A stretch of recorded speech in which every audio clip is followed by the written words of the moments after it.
مساء الخير عليكم. أنا المهندس المعماري شريف أبو زيد، بتكلم دايما في مواضيع ليها علاقة بالعمارة البيئية.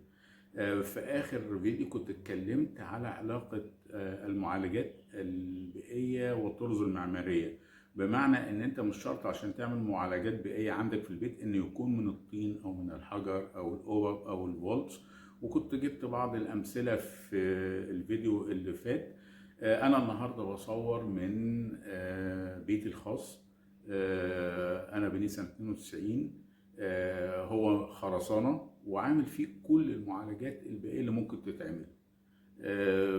وحابب ان انا اشارككم التجربه، وهنتكلم بعد كده تاني بعد ما نخلص الجوله. يلا بينا نشوف.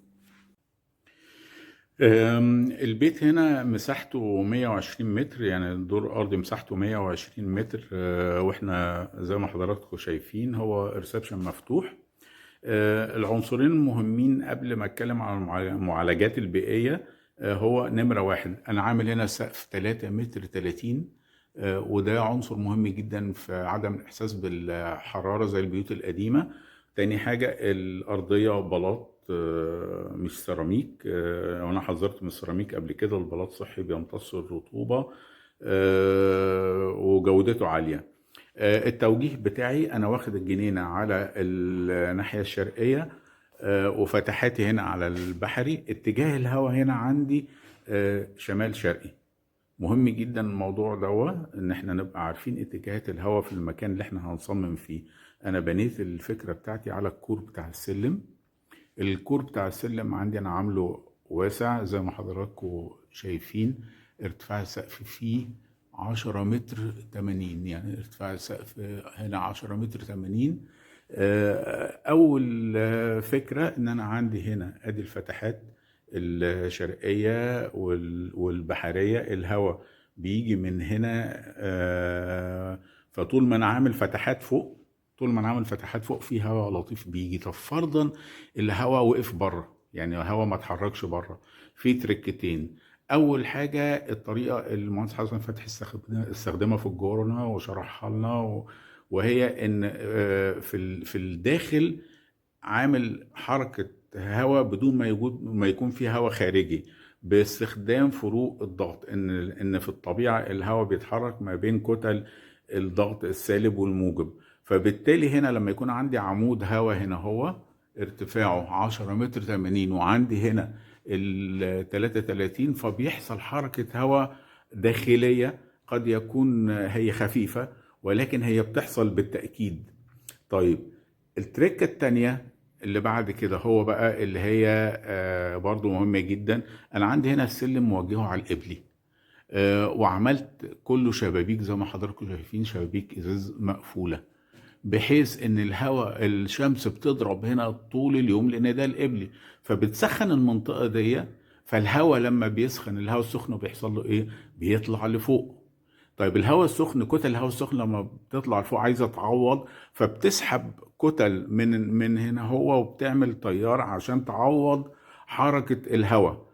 يبقى انا عملت طريقه طبيعيه لوجود current ventilation في الداخل، بان طول وكل ما الشمس تسخن اكتر كل ما حركه الهواء تزيد اكتر، لان الهواء بيسخن قوي بيطلع فوق بيسحب مكانه كتل تانية. عايز اتكلم في حاجه بعد كده، هو ان انا لما بيكون برضو اليوم صعب زي الايام دي، انا باجي هنا ادي الجنينه بتاعتي طبعا زي ما قلت على الشرقي، بسقيها كويس قوي على العصاري كده هو بس، وبروح الشجر ده برشه كويس قوي قوي. واللي بيحصل مع لما يكون الجو سخن بيحصل عمليه بخر، فالهواء ما دام هو جاي من هنا هو بيخش لي هواء بقى محمل، هواء لطيف محمل ببخار ميه. ودي تركه طبيعيه. حضراتكم هتشوفوا البيت عندي انا ما عنديش تكييف ومش محتاج اجهزه تكييف عندي، لان انا عوضت الكلام ده كله بمعالجات طبيعيه. اقصى حاجه عندي بستخدمها هي المروحه في حاله ان الجو كان صعب شويه. هنتكلم بقى في الكلام ده مع بعض ونحلله بعد كده. شكرا لوقتكم. شرفتوني ونورتوني في الزيارة القصيرة دي. أرجو أن أنا أكون وضحت الفكرة اللي أنا كنت بتكلم فيها، وهي أن مفيش علاقة بين المعالجات البيئية والطراز المعماري اللي احنا شفناه ده بيت خرسانة، وعملت فيه معالجات بيئية كتيرة جدا. بالنسبة لي أنا قاعد في البيت ده من 93. الجو جميل جدا. معظم الوقت بتيجي أوقات حر شوية، إنما مش الحر الجامد قوي. في الأيام دي اللي فيها الجو صعب جدا، أنا عندي هنا من أول 7 7:30 الجو بيبقى تحفة ممتد لغاية 10:30 الصبح. بيجي بعد كده شوية سخونة، ما بتبقاش طبعا بالطريقة اللي يعني هحتاج فيها تكييف. عندي هوا شغال في تقريبا معظم البيت، معظم الأوض. فلما تيجي تعمل بيت لعيلة، بيت لأسرة، لازم تبقى عارف ان العناصر اللي انت هتهتم بيها ابدا مش هتكون الديكور اللي هو الجبسون بورد بقى والاضاءات المخفيه والكورنيشه العجيبه بقى اللي انا هعملها. الموضوع ابسط من كده كتير. البيت بتاع العيلة المقصود فيه المكان اللي احنا هنتجمع فيه. الأولاد يقدروا يمارسوا نشاطات، يتمتعوا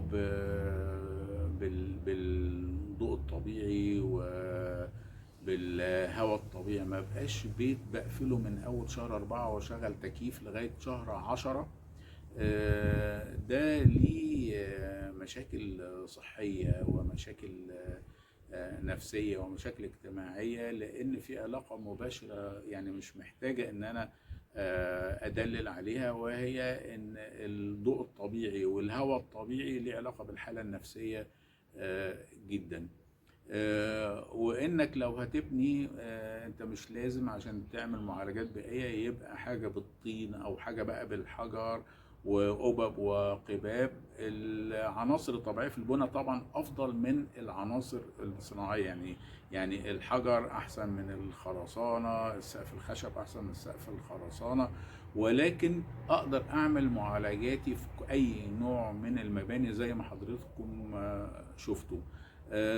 ارجو ان اكون كمان الاحساس وصل لكم يعني ايه بيت عيله، بيت مستقر، بيت فيه سكينة، بيت بيراعي حالتك الاقتصادية. ما تبقاش معتمد على انك تركب تكييفات وتدفع 3 4 آلاف جنيه كهرباء شهريا، والكهرباء لو قطعت بقى في زمتة الحر دي فانت هتعاني انت واولادك.